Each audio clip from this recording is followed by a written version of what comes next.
হযরত ওমর তিনি মিশরের গভর্নরকে খবর দিলেন। মিশরের গভর্নর এলো, হযরত ওমর বললেন, ও মিশরের গভর্নর, বসো, তোমার সঙ্গে কথা আছে। ছেলেকে ডেকে বললেন, আব্দুল্লাহ তাড়াতাড়ি ঘরের মধ্যে থেকে কিছু খাবার নিয়ে আসো। হযরত আব্দুল্লাহ শুকনা রুটি আর জাইতুনের তেল আনলেন। হযরত ওমর বিসমিল্লাহ বলে খাওয়া শুরু করে দিলেন। তেলে ভিজায়া শুকনা রুটি খাচ্ছেন আর জিজ্ঞেস করছেন, গভর্নর তোমার মিশরের গোশতের দাম কত, আটার দাম কত, রুটির দাম কত, জিজ্ঞেস করতেছেন। বেশ আধা ঘন্টার মতো চলে গেছে। মিশরের গভর্নর বলছেন, আমিরুল মুমিনিন, আপনি কিন্তু অর্ধেক খাওয়া শেষ করছেন, আমি এখনো বিসমিল্লাহ বলিনি। কেন? ওই যে শুধুই আচারের তেল আসছে, কোনো গোশত নাই, খাবার নাই, কি দিয়ে খাবো? হযরত ওমর বলেন, তোমার মুখ থেকে এই কথাটা বের করার জন্য এই অসময় আমি এই রুটিটা খাইছি। আমি শুনতে পেরেছি, রেলার সোর্সে জানতে পেরেছি, তুমি নাকি প্রতিদিন গোশত দিয়ে ভালো করে পেট পুরে আহার করো রুটি। হ্যাঁ হুজুর, আমি 3 বেলা গোশত রুটি খাই। হযরত ওমর বলছেন, তোমার মিশরের সমস্ত জনগণ এরকম খেতে পারে? কয় না, তা তো পারে না। হযরত ওমর বলে, মিশরের গভর্নর, তোমার জনগণ সবাই যখন খেতে পারে না, একা মজা লুটতেছে, কিয়ামতের দিন তোমার এই জিহ্বা জাহান্নামের কেটে দিয়ে কাটা হবে। ও গভর্নর শোনো, আমার মদিনায় দুর্ভিক্ষ দেখা দিয়েছে, আমার জনগণ সবাই খেতে পারে না গোশত রুটি, কেউ পারে কেউ পারে না। সেই জন্য আমি এই জৈতুনের তেল দিয়া আচার দিয়ে আমি রুটি খাই। আমি শপথ করেছি, যেদিন আমার মদিনার সবাই গোশত রুটি খাইতে পারবে সেদিনও আমি গোশত খাবো। সুবহানাল্লাহ। ইসলামী রাষ্ট্রপ্রধান, রাষ্ট্র প্রশাসক, শাসনকর্তা এইভাবে করে দেখাইছেন তাদের দায়িত্ব পালনের চরম পরাকাষ্ঠা। এই জন্য শ্রেণী সংগ্রাম সেখানে হয়নি। ভাইরা আমার, এইভাবে করে হযরত ওমর গভীর রাত্রে ঘুরতেছেন, ঘুরে ঘুরে দেখেন এক বাড়ির ভিতরে আলো জ্বলতেছে, কান্নার আওয়াজ আসে। হুজুর ভিতরে ঢুকলেন হযরত ওমর, যে বলেন, ওগো মহিলা, তুমি তো বড় বেশি জালেম, এত রাত হয়েছে এখনো কেন তুমি রান্না করনি? ছেলেপেলেরা কান্দে কেন? মেয়ে লোককে বলতেছেন, আমি হে পথিক, তোমারে আমি চিনি না, তুমি আমার জালেম বলতে পারো না। 3 দিন পর্যন্ত আমি কিছু খাই নাই, আমার এই বাচ্চারা কিছু খায়নি, আজ তারা শুনতে চায় না, ঘুমাসে না, সেই জন্য হাড়ির ভিতরে পানি দিয়ে আর পাথর দিয়ে নাড়াচাড়া আমি করতেছি আর বলতেছি গোশত রান্না হতেছে, একটু পরে খাবি। ফাঁকি তো কি ওর মধ্যে গোশত নাই। হযরত ওমর বলেন, আমার যেন পা থরথর করে কেঁপে উঠল। এরা মদিনার লোক ছিল না, এরা ছিল বাইরের থেকে এসেছিল, তাবু গেড়ে ওখানে রয়েছে, তারা মদিনায় বেড়াতে এসেছে, এসে এই দুরবস্থায় পড়েছে। হযরত ওমর চলে গেলেন বাইতুল মালের কাছে গিয়ে, সেখানে তিনি আসলামকে ডেকে বললেন, আসলাম রে, শিগগির করে একটা বস্তা আনো, আটা ঢুকাও, তরি তরকারি ঢুকাও, বস্তার মুখ বন্ধ করো। বস্তার মুখ বন্ধ করা হলো। এবার ওই বস্তা ধরে হযরত ওমর বলেন, আসলাম বস্তাটা আমার মাথার উপরে উঠায় দেই। আসলাম বলেন, হুজুর, বস্তা বহনকারী খাদেম তো আমি আছি, আপনি কেন মাথায় নেবেন? হযরত ওমর বলেন, না, এ বোঝা তোমার মাথায় দিব না, আমার বোঝা আমার মাথায় উঠিয়ে দাও। যেহেতু আমি যে দৃশ্য দেখে এসেছি, আমার দেশের মধ্যে মানুষ না খায় রয়েছে, কিয়ামতের দিন আল্লাহর দরবারে আমার আসামি হওয়া লাগবে। আমার বোঝা আমার মাথায় উঠায় দাও। আর তার বোঝা মাথায় নিয়ে আমিরুল মুমিনিন ছুটতেছেন, দৌড়াতেছেন, ওই তাবু পর্যন্ত গিয়ে আটার বস্তা নামাইলেন, বের করে বলেন, মা রুটি বানাও তাড়াতাড়ি করে। হযরত ওমর নিজে তরকারি করতে লাগলেন, রান্না হয়ে গেল। ছোট্ট ছোট্ট বাচ্চাগুলি আমিরুল মুমিনিন নিজের কোলের উপরে বসাইয়া রুটি ছিঁড়া তরকারি মাখাইয়া খাওয়াইতেছেন আর বলছেন, মা তুমিও খাও। মহিলা দেখতে পাচ্ছি, হযরত ওমরের চোখে পানি পড়তেছি। মেয়ে লোকটি হযরত ওমরের দিকে তাকায় বলেন, ও আগন্তুক ব্যক্তি, আমি তো তোমাকে চিনি না, তোমার কোনো পরিচয় জানি না, তবে আমার মন বলে হযরত ওমরের মতো মানুষ খলিফা না হইয়া তোমার মতো মানুষ যদি খলিফা হতো, আমাদের ভাগ্য সুপ্রসন্ন হয়ে যেত। হযরত ওমর গভীর রাত্রে নিজের পরিচয় দিলেন না, বললেন, ও মা, তুমি খলিফার দরবারে কাল যাইও, সেখানে তুমি আমারে পাবে, তোমারে বেশি কিছু দেওয়ার ব্যবস্থা হয়ে যাবে। মহিলাটি পরের দিন চলে গেল, যায় দেখেন খলিফার দরবারে, যায় দেখেন যিনি বসে আছেন তিনি তো হযরত ওমর, রাত্রিবেলায় উনি তো গিয়েছিলেন। বুড়ি এসে বলেন, আমিরুল মুমিনিন, আমি আর বুঝিনি, আপনার পরিচয় পাই নাই, রাতের বেলায় বস্তা মাথায় নিয়ে তরকারি কুটি যে কষ্ট আপনি করেছেন, আমারে আল্লাহর রাস্তায় মাফ করে দেন। হযরত ওমর বিনীত ভাবে বলে, ওগো মা, তুমি আমার কাছে উল্টা মাফ চাইও না, আমি খাত্তাবের পুত্র ওমর তোমার কাছে মাফ চাই, আল্লাহর রাস্তায় আমারে মাফ করে দিও। বিগত 3 দিন তোমার তাবুতে গিয়া খোঁজ দিয়ে তোমার খানা যে আমি দিয়ে আসতে পারি নাই, এই জন্য তুমি কিয়ামতের দিন আল্লাহর দরবারে আমারে আসামি বানাইও না। ও যুবক মুসলমান,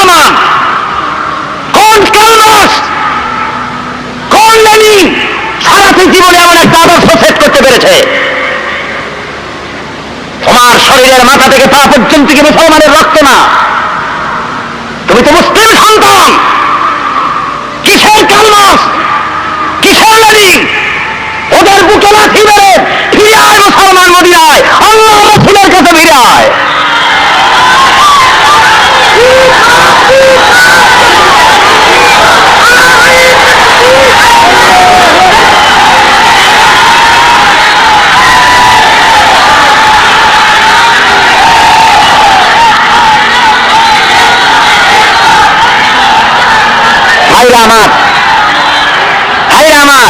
আল্লাহ রাব্বুল আলামিন এই সমাজ, এই সুন্দর সমাজ প্রতিষ্ঠা করেছিলেন মদিনায়।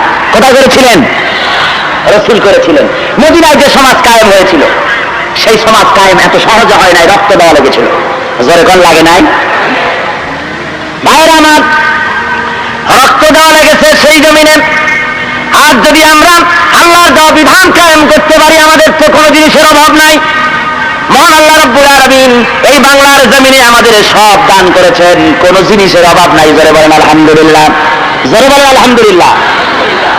কেন আমরা 6 মাস তন্ত্রার কমিউনিজম করতে যাব? কি দুঃখে আল্লাহ আমাদের জমিন দিয়েছেন। জোরে বলেন আলহামদুলিল্লাহ।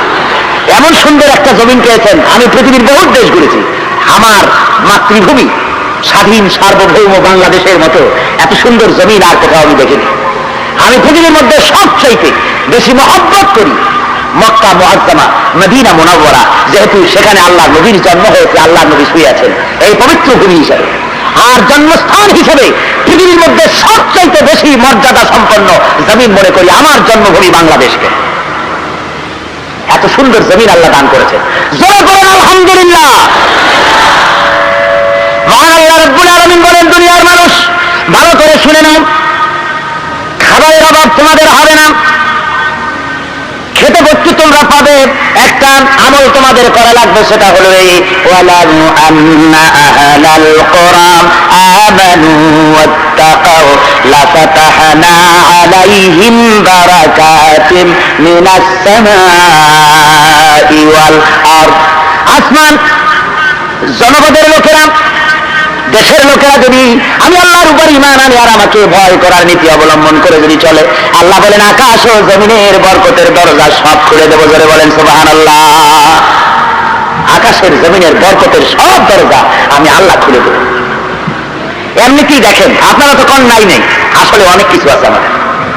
আমাদের বিরাট কৃষি সম্পদ আছে, আমাদের বিরাট জমিন আছে।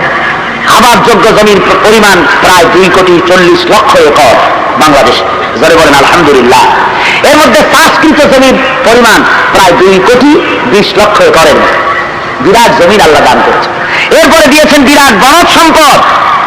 বাংলাদেশে মোট 32,53,860 একর জুড়ে আছে বিরাট জাতীয় বন সম্পদ। জোরে বলেন আলহামদুলিল্লাহ। কি বিরাট বন সম্পদ আমাদের আছে। সব চোরাচালান হচ্ছে, অননুমোদিত উপায় পাইকারি দরে গাছ কাটা হচ্ছে। গাছ আল্লাহর নিয়ামত। গাছ আল্লাহর কি নিয়ামত। আগে মুরব্বীদের দেখছি, দাদা বাপ তাদের দেখেছি, গাছ একটা কাটতে তো আরো গাছটা লাগাই তারপরে কাটতে, ঠিক কিনা? আর এখন অভ্যাসী হয়ে গেছে, উলট পালট করে দেন, আমি পিঠে খাই, জমের মতো গাছ কাটিয়ে শেষ করে ফেলেছে। গাছ লাগানো ইবাদত, সওয়াব। জোরে বলেন আলহামদুলিল্লাহ। একটা কাটবেন তো 6টা লাগান। এই গাছগুলি আল্লাহ তৈরি করেছেন, বাগান বানিয়েছেন, নিয়ামত দিয়েছেন। গভর্নমেন্ট পাহারা দেওয়ার জন্য সেখানে গাছ রেখেছে, কিন্তু গাছরা খেতে নিজেই এখন খাওয়া আরম্ভ করছে। বেগুন ক্ষেত হেফাজতের জন্য বেড়া দেওয়া হয়েছে, এখন বেড়ায় নিজেই বেগুন খায়। যেসব গাছ রাখা হয়েছে পাইকারি দরে ঘুষ খেলতেছে। বলেন ঠিক কিনা? জনমের মতো ঘুষ খায়। বাংলাদেশে ঘুষ আছে নাকি? জনগণ আছে? না না, ঘুষ নাই, সব বকশিস হয়ে গেছে। বকশিস। আমরা মুসলমান ওই বাগানগুলি আল্লাহ রাব্বুল আলামিন নিজেও গার্ডের ব্যবস্থা করেছেন। আল্লাহ যদি গার্ডের ব্যবস্থা না করতেন তাহলে সমস্ত বাগান উজাড় হয়ে যাইতো। আল্লাহ গার্ড দিয়েছেন। আল্লাহর গার্ড আছে না? আছে কিনা? কি গার্ড? Royal Bengal tiger. দেখছেন আল্লাহর অফিসার, আল্লাহর forest officer royal Bengal tiger. ঘুষ খায় নাকি? জঙ্গলে অবৈধভাবে কাঠ কাটতে গেছেন, হরিণ শিকার করতে গেছেন, পড়ে গেছেন রয়্যাল বেঙ্গলের সামনে। যদি যাই এখন যে 10 লক্ষ টাকা দেওয়া হবে, বিদেশি ভদকা সেগুলি দেওয়া হবে, তারপরে আরো কিছু যদি চান দেওয়া হবে। শুনবে? জোরে বলেন, শুনবে? শুনবে না। ঘুষ টুস ওখানে চলে না। চোখ যেভাবে তাকাবে আপনার দিকে, বাঘ দেখছেন কখনো? জীবিত বাঘ, খাঁচার মধ্যে বাঘ দেখা, ওগুলো তো বাঘ না, বিড়ালের মতো, না খাইয়া সর্বনাশ হয়ে গেছে। জীবিত বাঘ সুন্দরবনের ভেতরে যদি একবার চোখের দিকে চোখ পড়ে, কলিজার পানি শেষ হয়ে যাবে 1 সেকেন্ড। বাঘে তো জীবিত মানুষ খায় না, মরা মানুষ খায়, মানে ওরা দেখলেই ঘুম উড়ে যায়, এমনই ছবি আল্লাহ বানাইছে। এক থাপ্পড় মারবে তো আপনার মতো 10 জনের কল্লা উড়ে গিয়ে পড়বে আরেক জায়গায়। আল্লাহর এই বিরাট বিরাট বাঘগুলি রয়েছে, বড় বড় হাতি আছে, দেখছেন কি শক্তি! ওই হাতির পিঠের উপরে সলিমুদ্দিনে বসে।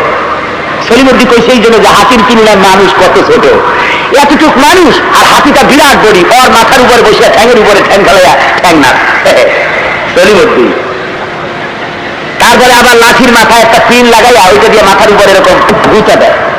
হাতি কানে একটু আগ থেকে তাকায় আর মনে মনে ভাবে, আশরাফুল মখলুকাত, তোরা আল্লাহ সৃষ্টির সেরা বানাইছে, তাই তুই আমার পিঠে বসে আমার তুই চাস, নইলে পরে তোর মতো 15-20টা মাথা এক জায়গায় করিয়া চাপ দেওয়া লাগে না, শুধু পাও খান থবো আর বেলের মতো ফট করে একটা আওয়াজ হবে।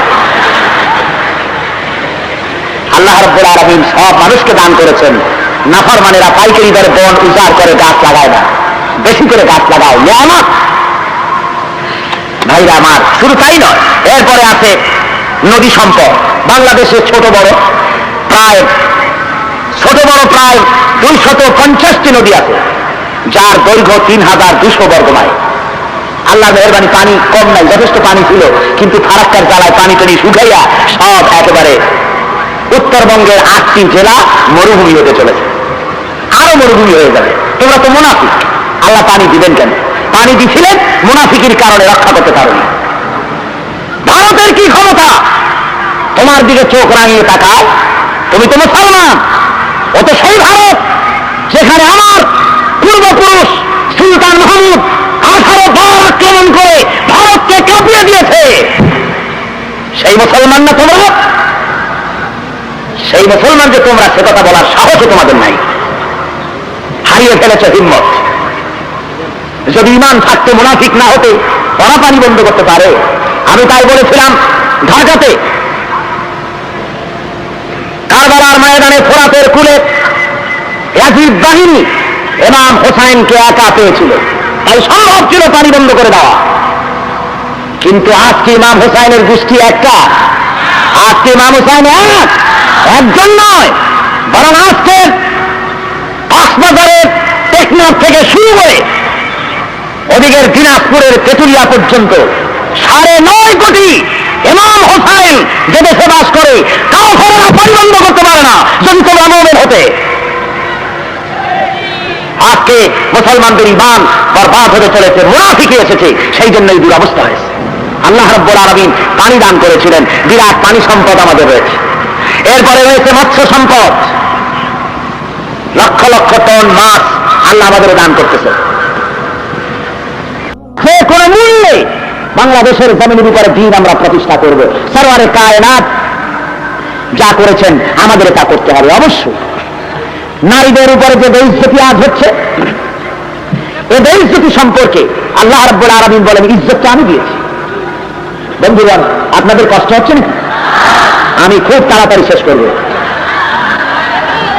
ভাইরা আমার, আল্লাহ রাব্বুল আলামিন কোরআন শরীফের মধ্যে বলতেছেন নারীদের ব্যাপারে, ওয়া মিন আয়াতিহি আন খালাকা লাকুম মিন আনফুসিকুম আজওয়াজান লিতাসকুনু ইলাইহা ওয়া জাআলা বাইনাকুম মাওয়াদ্দাতান ওয়া রাহমাহ। আল্লাহ রাব্বুল আলামিন বলেন, আমার নিদর্শনাবলীর ভিতরে তার একটি নিদর্শন, যে আমি তোমাদেরকে স্বামী স্ত্রীর জোড়া জোড়া বানাইছি এবং একের প্রতি অপরের ভালোবাসা সৃষ্টি করেছি, মহব্বত দিয়ে দিয়েছি।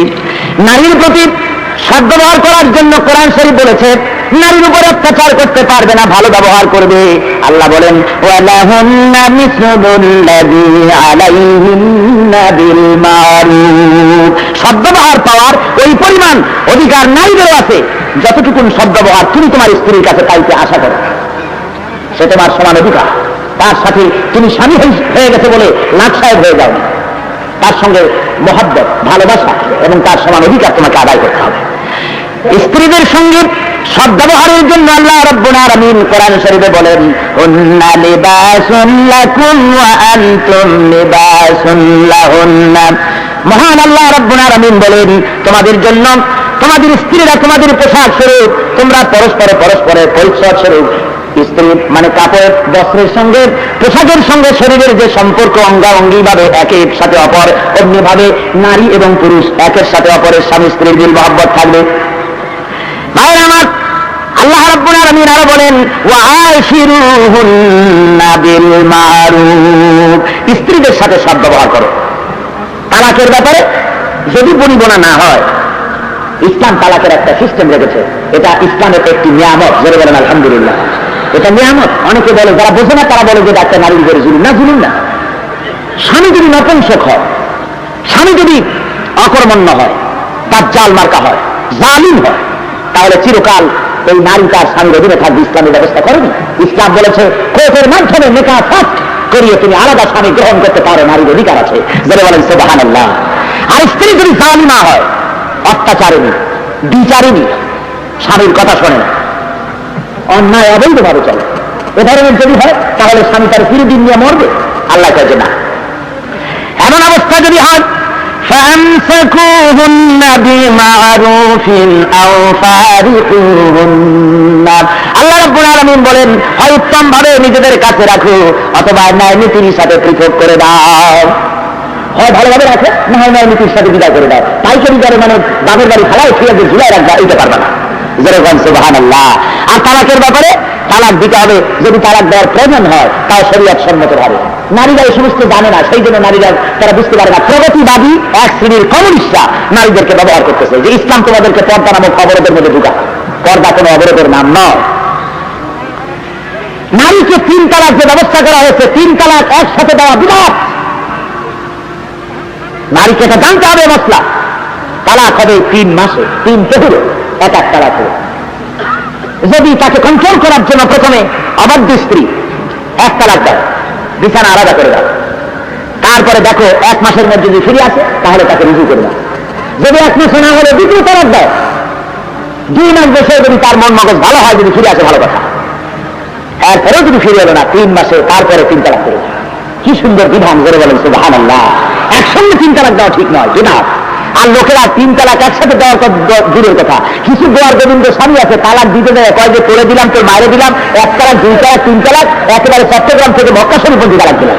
যেরকম নাউজুবিল্লাহ, যেরকম নাউজুবিল্লাহ। হারাম শরীয়তের কোন বিধান নিয়ে ভাবে তামাশা করা। আমি 22 তারিখের ইত্তেফাক পত্রিকা দেখলাম, সেখানে নতুন খোরপোশের আইন তৈরি হতেছে বলে একটা খবর এসেছে। সে খবরটি পত্রিকার কাটিংটি আমার হাতে আছে। ইত্তেফাক 22 তারিখ, প্রথম পৃষ্ঠা। ওখানে লেখা হয়েছে, তালাক প্রাপ্তা মেয়েদের পুনরায় বিবাহ না হওয়া পর্যন্ত সাবেক স্বামী খোরপোশ দিতে বাধ্য থাকিবে। এই মর্মে সরকারের আইন প্রণয়নের উদ্যোগকে মহিলা পরিষদ স্বাগত জানিয়েছে। মহিলা বিষয়ক মন্ত্রণালয় এই আইনের প্রস্তাবমূলক সুপারিশে আইন মন্ত্রণালয় পাঠাইছে। এই পত্রিকার এই খবরের শেষ পৃষ্ঠায় কয়েকজন কমিউনিস্টের নাম আছে। তারা মেয়েদেরকে এভাবে উদ্বুদ্ধ করেছে এই আইনকে পাস করাবার জন্য। আমরা গভর্নমেন্টকে জানাই দিতে চাই, কোরআন শরীফ খেল তামাশার বিষয় নয়। গভর্নমেন্ট পারিবারিক আইন নিজে পরিবর্তন সংশোধন করার কোন অধিকার নাই। পারিবারিক আইন আল্লাহ নিজে করে দিয়েছেন।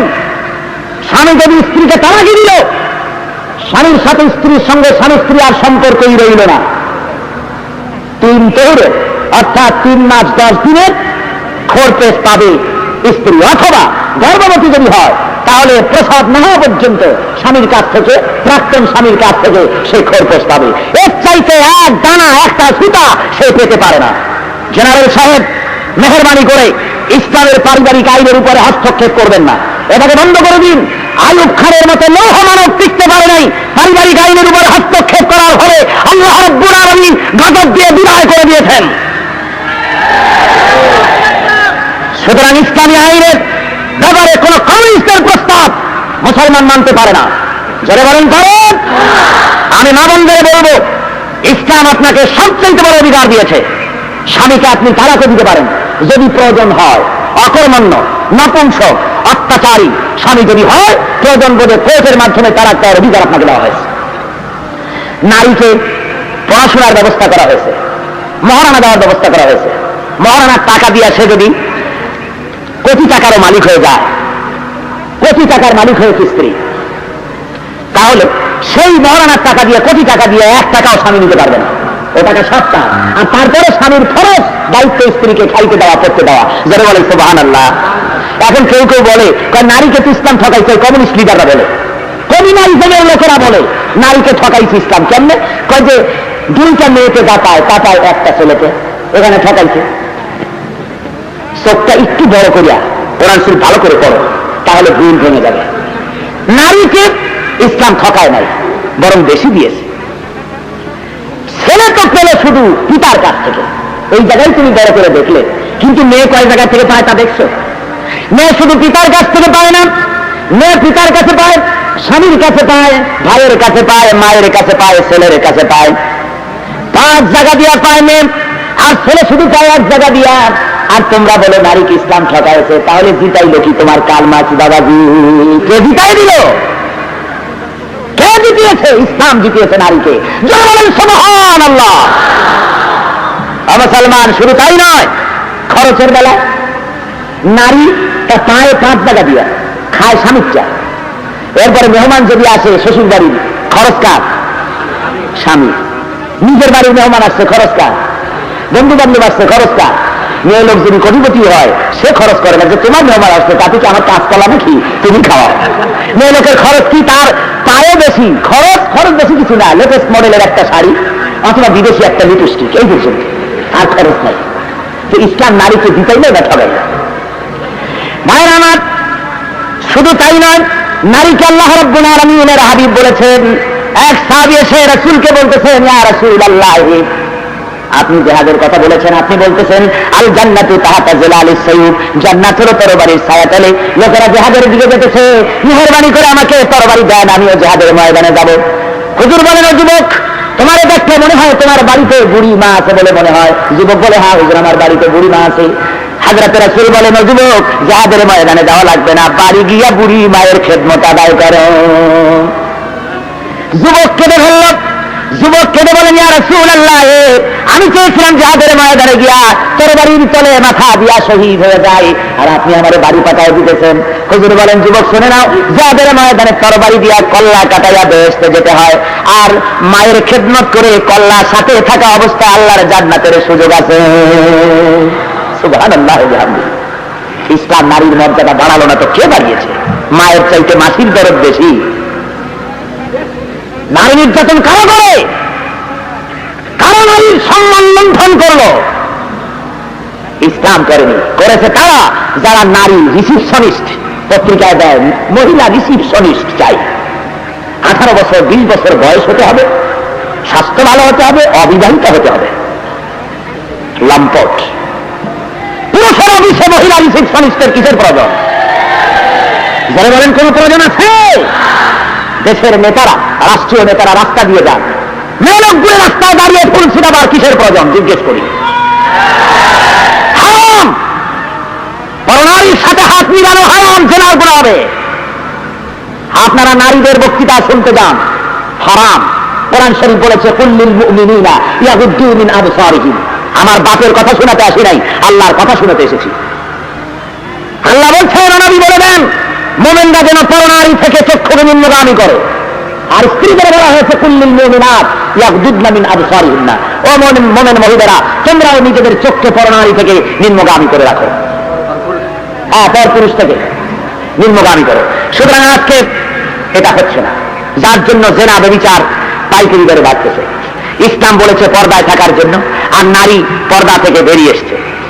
কাজে নারী নির্যাতন কারা করতেছে? ইসলাম করতেছে না। আর মুসলমানদের আমাদের বলে কি, আমরা যখন এই নারী নির্যাতনের বিরুদ্ধে কথা বলি যে তাদের পর্দায় রাখা হোক, ওরা তখন বলে যে নারীদেরকে অবরোধ করে তার মধ্যে ঢুকে দেওয়া হতেছে। আমাদের বলে এরা হলো রিয়াকশনারি, প্রগতিশীল, গোড়া, মৌলবাদী, ফান্ডামেন্টালিস্ট।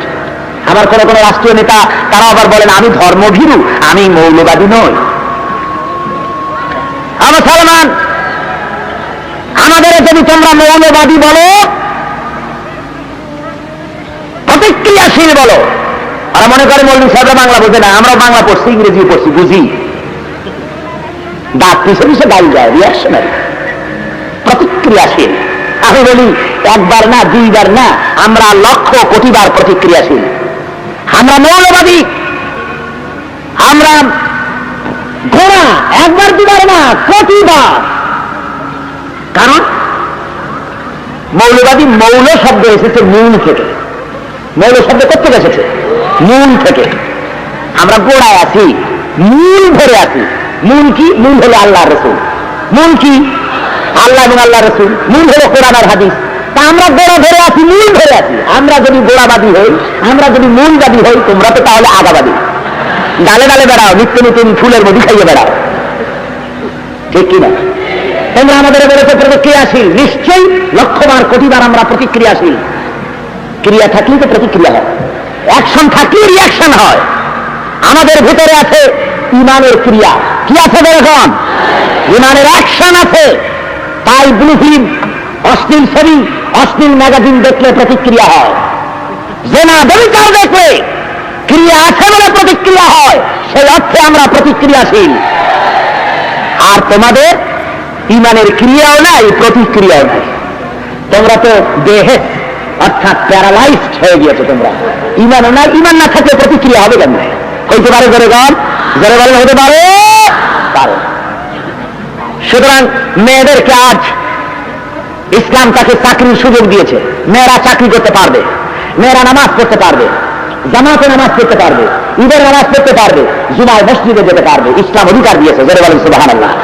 এক শ্রেণীর তথাকথিত মৌলবী যারা বলেন তাফসীরের মাহফিলে মেয়ে লোকদেরকেও ডাকা হইতেছে, এটা তাদের কাছে খুব নিন্দনীয় ব্যাপার।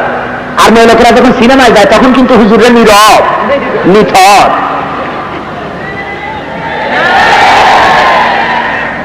মুসলমান, ইসলাম যা বলেছে তার চাইতে বাড়ালো না। আল্লাহর নবীর মসজিদ, মসজিদে নববী, যেখানে 1 রাকাত নামাজ পড়লে 50,000 রাকাতের নামাজের সওয়াব হয়, সেই মসজিদে আল্লাহর নবী নিজে মেয়ে লোকদের জায়গা সংরক্ষণ করেছেন, সংরক্ষিত করেছেন। একটা দরজা রেখেছেন আল্লাহর নবী নিজে, যে দরজার নাম বাবুল নিসা, মহিলাদের দরজা। সুবহানাল্লাহ। ইসলাম অধিকার দেয়নি তো কে দিয়েছে? নারীদের জন্য মসজিদে নববীতে আলাদা জায়গা সংরক্ষিত, একটা অন্থার জায়গা মেয়ে লোকদের জন্য। যেরকম সুবহানাল্লাহ। মেয়েদের অধিকার ইসলাম দিয়েছে, দেয়নি মার্কস, লেনিন, হেগেল, মাও সেতুং, ডারউইন, সমাজবাদী, জড়বাদী, এই কমিউনালিজমের লোকগুলি তারাই দেয়নি। এরা নারীকে চেয়েছে ভোগ করতে। তাই বলেছে, ও মহিলারা তোমরা এসো, তোমরা এসো, দুফুর্তি পুরুষের সাথে কাঁধে কাঁধ মিলিয়ে, পুরুষ আর নারী সমান শক্তি বাংলাদেশে, আমাদের পাশে এসে দাঁড়াও। পাশে আসলি তো সুবিধা। নাউযুবিল্লাহি মিন যালিক। বিয়াদব, মেয়েদের জায়গা ভিন্ন, তোমার পাশে নয়। এরা মিছিল করতে গিয়ে মেয়েদেরকে সামনে নেয়, হারাম, লম্পট। নইলে পরে মিছিলে মেয়ে লোক নাও কেন? মেয়ে লোক কেন রাজনৈতিক মঞ্চের পরে বেহায়া হয়ে বক্তৃতা করবে? বুখারী শরীফের হাদিস, বুখারী শরীফের হাদিস, আল্লাহ নবী বলেন, লান ইউফলিহা কওমুন ওয়াল্লাহু আমারাহুম ইমরা। রাহুল বুখারী। কোরআন শরীফের পরে সহিহ কিতাব আকাশের নিচে জমিনের উপরে যদি থাকে তার নাম কি? বুখারী শরীফ। আল্লাহ নবী বলছেন, যদি কোন দেশের লোকেরা তাদের জাতীয় সমস্যা সমাধান কোন নারীর হাতে ছেড়ে দেয়, সে জাতির কল্যাণ কোনদিন হবে না। সুতরাং ওরা বলে নারীদের দাও, ময়দানে আসুক 50-50। 50-50 করতে গিয়া রাস্তায় নামাই দিয়েছে পাথর ভাঙ্গার জন্য। আমি ওই যখন মেয়ে লোকদের দেখি রাস্তায় পাথর ভাঙবে, তখন আমি বলি যে ঠিক আছে ভাঙবে। সমান অধিকার যখন চাইছে, ইসলাম যা দিয়েছে তার চাইতে বেশি, এরপর রিক্সা চালাবা, সমান অধিকার। সাম্পানে উঠবা, সাম্পান চালাইবা, সুবেরি গাছে উঠে সুবেরি পারবা। কিন্তু তুমি মায়ের গাছ, তোমাকে আল্লাহ এবার ইজ্জত নষ্ট করতে চাইনি। তুমি মায়ের গাছ, তুমি শ্রদ্ধার পাত্র। যারা বলেন সুবহানাল্লাহ। রাসূলের কাছে একজন এসে বলছে, হুজুর খেদমত করবো কার? হুজুর কার? তোমার মায়ের। তারপর কার? তোমার মায়ের। তারপর কার? তোমার মায়ের। তারপর কার? হুজুর বলেন তোমার কি কার? মায়ের কথা কয়বার বললো? আমার মায়ের জাতিরা, আমার বোনেরা, তোমাদের ইজ্জত ইসলাম পিতার চাইতে 3 গুণ বাড়ায় দিয়েছে। সুবহানাল্লাহ। যারা বলেন সুবহানাল্লাহ। তোমাদের ইজ্জত নষ্ট করতেছে রুশপন্থীরা, আমেরিকাপন্থীরা তোমাদের রাস্তায় নামিয়েছে, পুরুষের কাছে চাকরি দিয়েছে। মেয়ে লোক চাকরি করবে, কিন্তু তার ভিন্ন পক্ষ হতে হবে। ব্যাংকে চাকরি করবে, কল কারখানা, ক্ষেত খামার, অফিস, আদালত, প্রয়োজন বলে মেয়ে লোক চাকরি করতে পারবে, কিন্তু তার ভিন্ন ক্ষেত্রে হতে হবে, পুরুষের সাথে কোনো সম্পর্ক থাকবে না। ঠিক বলছি নাকি? আজকের যত গার্মেন্টস ফ্যাক্টরি হয়েছে বাংলাদেশে, আমি এগুলিকে আল্লাহর গজব বলে মনে করি। নারীদেরকে শ্রমিক হিসাবে বেশি করে নিয়েছে কেন? আমরা জানি এই পুঁজিবাদী লোকগুলি নারীর লেবারটা সিট খুব কম পয়সায় ওরা হরতাল করতে নামতে পারে না, ওরা বক্তৃতা করতে পারে না, সেই জন্য কম দামে মেয়ে লোকগুলি নিয়ে গার্মেন্টসে ভর্তি করানো হয়েছে। হাজার হাজার নারীদের পর্দা লুণ্ঠন করা হয়েছে, এগুলো জনবিচারের আড্ডায় পরিণত হয়ে গেছে। সুতরাং নারীর কর্মক্ষেত্র আলাদা হতে হবে। হাদিস থেকে কথা বলছি, ওলামা কেরাম হাজার হাজার আছেন। বলুন, হযরত আয়েশা সিদ্দিকা রাদিয়াল্লাহু তাআলা আনহা জিহাদের ময়দানে যান নাই? 6 লক্ষ হাদিসের হাফেজা, 30 পারা কোরআনের হাফেজা, বিদুষী মহিলা, গোটা বিশ্বের সমস্ত মুমিনের মা হযরত আয়েশা সিদ্দিকা রাদিয়াল্লাহু তাআলা আনহা হুজুরের সঙ্গে জিহাদের ময়দানে গিয়েছে। শুধু তাই নয়, জিহাদের ময়দানে গিয়ে মুসলিম মহিলারা আহত সৈনিকদেরকে ব্যান্ডেজ করেছে, ফার্স্ট এইডের কাজ করেছে তারা। মহিলারা প্রয়োজন বোধের সমস্ত কাজ করেছে। সুতরাং মেয়েরা চাকরি করতে পারবে, সব পারবে, কিন্তু কোন মেয়ে লোক মুসলমান দেশে পুলিশ বানাইয়া প্রেসিডেন্টের সামনে, নেতাদের সামনে টাইট ফিট জামা গায়ে দিয়ে লেফট রাইট করবার অধিকার দেওয়া হয় নাই।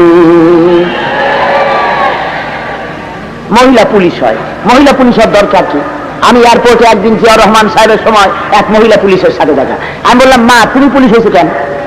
কয় যে জাতীয় সম্পদ হেফাজত করার জন্য। আমি বললাম, মা আল্লাহ তোমার যে সম্পদ দিচ্ছে তাই হেফাজত করতে তো 10টা পুলিশ লাগে কমসে কম, তুমি জাতীয় সম্পদ হেফাজত করবা। মহিলা পুলিশ প্রয়োজন। কোথায় প্রয়োজন? মহিলা পুলিশ প্রয়োজন মহিলা চোর তার দেহ তল্লাশির জন্য, তার ফিজিক্যাল টর্চারের যদি প্রয়োজন হয় তাহলে সেখানে মহিলা পুলিশ লাগবে। বিদেশ থেকে আগত মহিলা ডাক্তারি দেহ তল্লাশির জন্য মহিলা পুলিশের প্রয়োজন, লেফট করার জন্য নয়, চোর ধরার জন্য। নারীর স্বতন্ত্র ক্ষেত্র, ইজ্জত আর সম্মানের ক্ষেত্র দিয়েছে ইসলাম। যারা বলেন কে দিয়েছে? ইসলাম দিয়েছে। আমি তাই আমার মা বোনদের বলবো, আপনাদের অধিকার আপনারা আদায় করে নিন। কোন মিছিলে আপনারা যাবেন না, হারাম। মেয়েরা যদি মিছিলে বের হয়, যদি দরকার হয় বোরখা পরিহিতা হয়ে ইসলামের জন্য ময়দানে নামবেন। যদি ডাক আসে জিহাদের, তাহলে শুধু নারী নয়, পুরুষ নয়, নারীরাও বোরখা পরে রাস্তায় বেরিয়ে আসবে।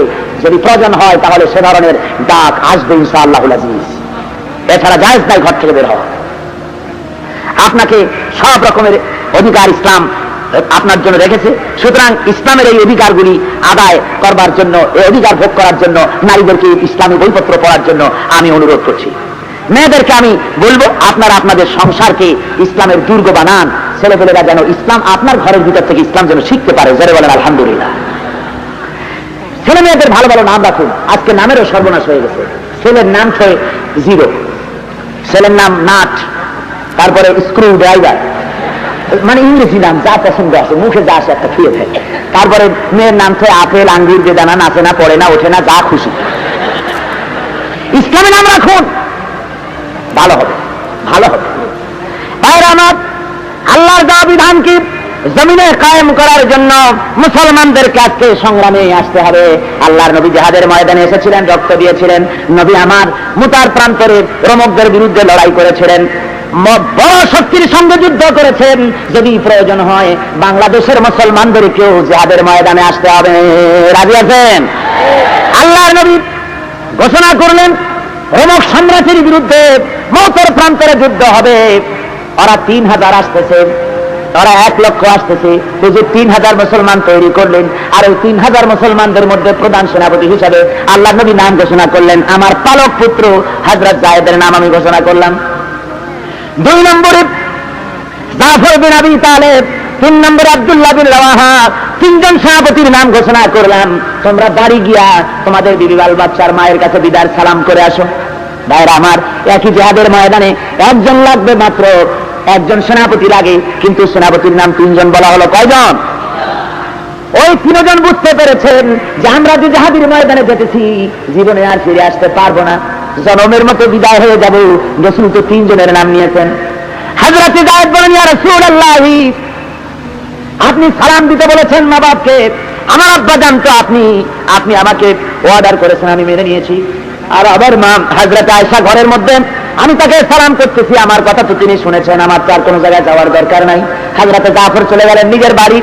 নিজের বাড়ি গিয়ে বেগমকে ডেকে বলেন, ও বিবি সাহেবা, আল্লাহ নবী আমার নাম জিহাদের ময়দানে ঘোষণা করেছেন, আমি জিহাদে যেতেছি, আমাকে মাফ করে দিও। একসঙ্গে ঘর গৃহ বাস করেছি, তোমার কোন হক যদি নষ্ট করে থাকি আল্লাহর রাস্তে আমারে মাফ করে দিও। বেগম কাঁদতেছেন আর বলছেন, ওগো প্রাণের স্বামী, জিহাদের ময়দানে চলে যান, আমি তো বাধা দিতে পারি না, আল্লাহর নবী ওয়াদা দিয়েছেন, তবে আমি আল্লাহর কাছে ফরিয়াদ করব, রব্বুল আলামিন আমার স্বামীকে জিহাদের ময়দান থেকে গাজী বানাই আমার কাছে ফিরাইয়া দিও। হযরত জাফর রাদিয়াল্লাহু তাআলা আনহু তিনি তরবারি বের করে স্ত্রীর পিঠের উপরে মৃদু আঘাত করলেন, বললেন, বেগম উল্টা দোয়া করো না, তোমার ওই দোয়া আল্লাহর দরবারে কবুল হবে না। যেহেতু আল্লাহর নবী আমার নাম 2 নম্বরে ঘোষণা করেছেন, নিঃসন্দেহে আমি শাহাদাত বরণ করব, কোনো সন্দেহ নাই বিবি, তোমার সঙ্গে জনমের মতো দেখা হয়ে গেল, আর দেখা হবে না। বেগম কান্দি, কচি কচি মাসুম বেগুনা বাচ্চারা আব্বা আব্বা বলে চিল্লাচ্ছেন, কাঁদতেছে। হযরতে জাফর পিছনের দিকে ফিরে তাকালেন না, বিবিকে সালাম দিয়ে মদিনার দিকে হুজুরের দিকে রওনা করেছেন। ওদিকে আব্দুল্লাহ বিন রাওয়াহা নিজের স্ত্রীর কাছে বিদায় দিতে যাচ্ছেন। এইটা ছিল তার বাসর সজ্জার রাত, ফুল সজ্জার রাত। স্ত্রীর কাছে চলে গেছেন, রুমের মধ্যে স্ত্রী কোরআন শরীফ তেলাওয়াত করতেছিলেন। হযরত আব্দুল্লাহ বিন রাওয়াহা রুমের বাইরে থেকে ডেকে বলেন, বেগম সাহেবা, আমি তোমার স্বামী আব্দুল্লাহ বিন রাওয়াহা, আল্লাহর নবী আমাকে জিহাদের জন্য যেতে বলেছেন, আমি জিহাদের ময়দানে চললাম, আমি তোমার কাছে বিদায় সালাম দিতেছি, আমি তোমার কোনো হক আদায় করতে পারি না, আল্লাহর রাস্তায় তুমি আমারে মাফ করে দিও। বেগম ডাক দিয়া বলে, ওগো প্রাণীর স্বামী, প্রাণ ভরে একটা নজর আপনাকে দেখতে পারলাম না, আপনিও আমাকে একবারও দেখতে পারেন নাই, মেহেরবানি করে রুমের ভিতরে আসেন, জনমের মতো আপনার চেহারাটা একবার দেখে নেই। নবী আমার আপনার নাম জিহাদের ময়দানে ঘোষণা করেছেন, আমি তো ফিরায় রাখতে পারবো না। হযরতে জাফর বলেন, আল্লাহর নবী সালাম দিতে বলেছেন তাই আসলাম, নইলে আসতাম না, আমি রুমের ভিতরে ঢুকলে পরে তোমার প্রতি আমার মায়া মহব্বত বেড়ে যেতে পারে। বেগম বলেন, ও স্বামী, আল্লাহর কসম, রুমের মধ্যে আসলে পরে আমি প্রেম নিবেদন করব না, শুধু চেহারাটা একবার দেখে রাখতে চাই। যদি আপনার চেহারাটা একবার দেখে রাখতে পারি, কিয়ামতের ময়দানে এই উদ্দেশ্য দেখব, যাতে করে কিয়ামতের দিন হাসরের ময়দানে আল্লাহর দরবারে আপনাকে যেন আমি স্বামী হিসাবে চিনে নিতে পারি। হযরত আব্দুল্লাহ তিনি বলেন, বেগম, তার জন্য আমাকে দেখার দরকার নাই, তুমি যদি ধৈর্য ধারণ করো আর আমাকে যদি মাফ করে দাও, কিয়ামতের দিন যার জন্য জীবন দিতে গেলাম, ওই আল্লাহ রাব্বুল আলামিন হাসরের ময়দানে তোমাকে আমাকে স্বামী স্ত্রী হিসাবে আল্লাহ পরিচয় করাইয়া দিবেন। 3000 মুসলমান 1 লক্ষ কাফিরদের বিরুদ্ধে, রোমানদের বিরুদ্ধে মৌতের প্রান্তরে লড়াইতে লেগে গেলেন। হযরতে যায়েদ অনেকগুলি কাফির নিধন করে শাহাদাত বরণ করলেন।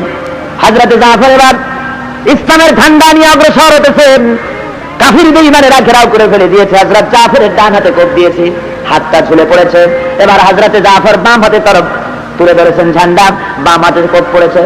কর্তৃত ঝুলন্ত হাত দিয়া ঝান্ডা বুকের সাথে জড়ায় ধরে হযরতে জাফর পাশের সাহাবীকে ডেকে বলে, ও আল্লাহর নবীর সাহাবী, নবীজিকে সালাম বলে দিও, আর বলে দিও জীবনের শেষ মুহূর্ত পর্যন্ত ইসলামের পতাকা কামড়ায় ধরে উঁচু করে রেখেছিলাম, আল্লাহ নবীকে জানাই দিও। আমার মনে হয়, ও নবীর সাহাবী শুনে নাও, আমার মনে হয় আমি শহীদ হয়ে যাব, যেহেতু আমি এখন আমার নাকির ভিতরে আল্লাহর জান্নাতের সুঘ্রাণ পেতেছি।